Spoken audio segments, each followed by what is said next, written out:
You've probably said it countless times before. You're beautiful. It feels like the right thing to say, doesn't it? It's polite. It's appreciative. It acknowledges what's obvious. But here's the problem. It's empty. Not because beauty is meaningless, but because those words have been said so often, they've lost any real emotional weight. They blend into the background noise of a woman's everyday life. Compliments like that are safe, predictable, and most importantly, they don't touch her. You need to understand that desire isn't sparked by the obvious. It's born in what's subtle, unspoken, and psychologically charged, the spaces between words, the ones that slip under her skin and make her feel recognized in a way she can't quite explain. When a man says, "You're beautiful," what he's usually doing without realizing it is placing her on a pedestal and hoping to be rewarded for acknowledging what every other man already has. She knows she's beautiful. She's heard it since she was a teenager. She doesn't need another reminder. She needs a man who notices what others overlook.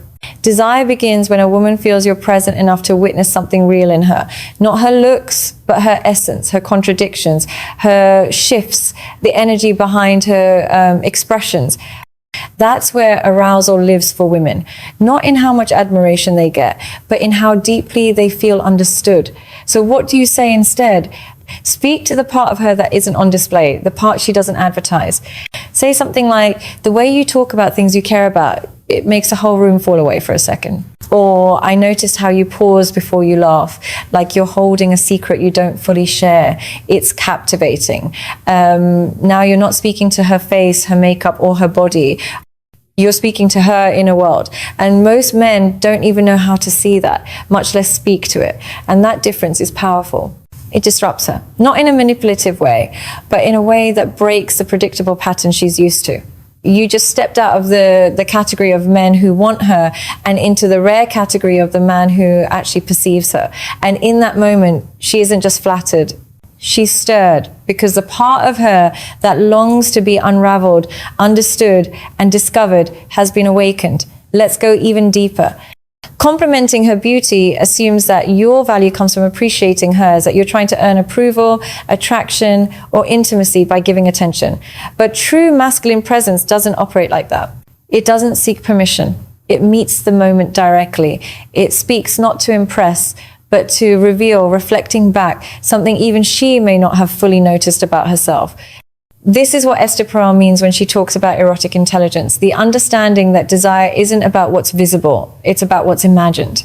It's about the psychological space that opens between two people.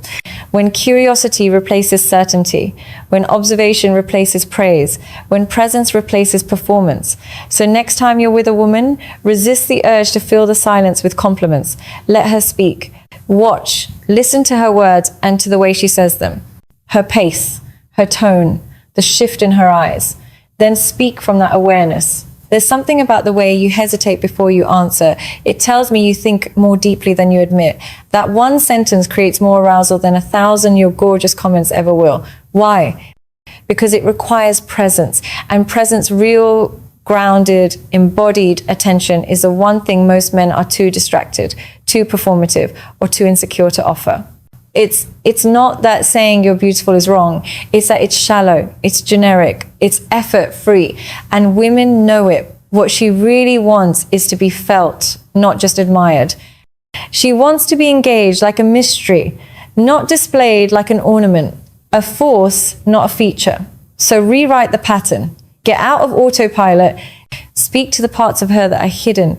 Let her feel that you're tuned into something delicate, something sacred, not just scanning her for what's obvious. That's when desire begins to build.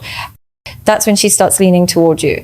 And that's when she imagines what it would feel like to be opened by a man who understands the language of her inner world. Because in the end, it's not your compliments that get under her skin. It's your attention, direct, specific, fearless. We tend to think desire is physical, a look, a spark, a touch. And maybe that's true for many men, but for most women, desire is layered, emotional, psychological, even existential. It's not about what you look like or the words you say on the surface. It's about how you make her feel about herself in your presence. And that feeling, when it's emotionally charged and deeply intimate, is what opens the door to physical longing. So if you enter a conversation thinking the goal is to be charming, impressive, or seductive, you've already missed it. Women don't want charm. They crave connection. And what turns them on more than your words is the intention beneath them. Your attention, your curiosity, your emotional courage. This is where most men get it wrong. They think sexuality is about performing, dominating, or projecting confidence. But what truly arouses a woman is emotional depth. The kind of energy that says, I'm here, I'm grounded, and I'm not afraid of who you are beneath the surface. That's the masculine presence that draws her in. Not the man who rushes to prove himself, but the one who calmly sees her complexity and holds space for it. It begins with your language.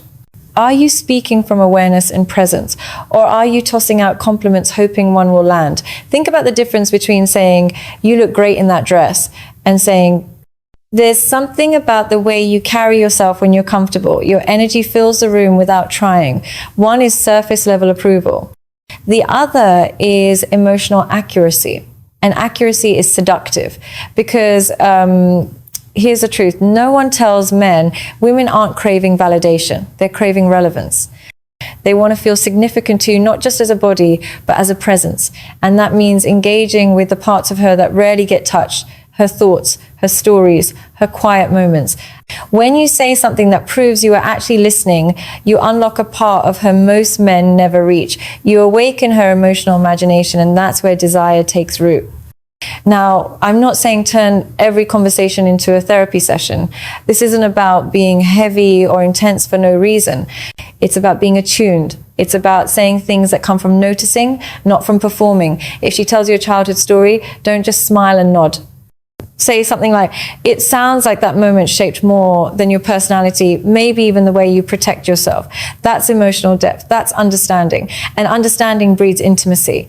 But let's be clear, this isn't a script. You can't fake this. You can't memorize a few psychological lines and expect women to melt. This only works when you've done your own inner work. When you're connected to your own emotions and not afraid to be seen, because the more emotionally available you are, the safer she feels to open. And the more she opens, the more she wants closeness, physically, mentally, intimately. Desire lives in the space where emotional resonance meets grounded masculinity. She wants to feel you feeling her. Not because you're trying to seduce her, but because you're alive enough to notice what others miss. You reflect her humanity, and in doing so, you become desirable not as a body, but as an experience. You become unforgettable. This is what Esther Perel means when she says, eroticism thrives in curiosity, in exploration. Most men kill curiosity by turning interactions into a checklist, but a woman doesn't want to be solved. She wants to be discovered, moment by moment. That's what arouses her. Not being captured, but being surprised by a man who sees what's behind her eyes before he ever reaches for her body. And if you're thinking this sounds like effort, it is. But it's the kind of effort that separates the men she forgets from the man she thinks about years later, the one who made her feel something rare. So here's what to remember. If you want to awaken desire, speak to what's underneath. Not the beauty she displays, but the emotions she hides. The thoughts she's unsure she can express. When you touch those parts with your presence, your words, your awareness, you become more than attractive. You become desired. And that shifts everything. One of the biggest misunderstandings in male-female dynamics is the belief that women want praise, that if you flatter her enough, she'll want you. But here's the uncomfortable truth. Praise without presence is noise. She doesn't need more admiration. She needs to feel your depth, your steadiness, your reality. And that can't be delivered by telling her she's beautiful. It's expressed through a quiet, grounded power that most men never learn to embody. When you say you're beautiful, what's happening underneath? In most cases, you're seeking approval, hoping that by offering a compliment, she'll give you attention, affection, validation. But that dynamic turns you into a performer and her into a judge. You give, she evaluates. That's not desire. That's negotiation. Masculine presence isn't about giving. It's about being, standing in who you are without needing to chase or convince. A woman doesn't fall for a man because he flatters her. She falls because of how she feels in his presence. Her body softens. Her defenses ease. She feels safe. Not because he tells her she's special, but because his energy allows her to relax into the moment. This is why true presence is more powerful than praise.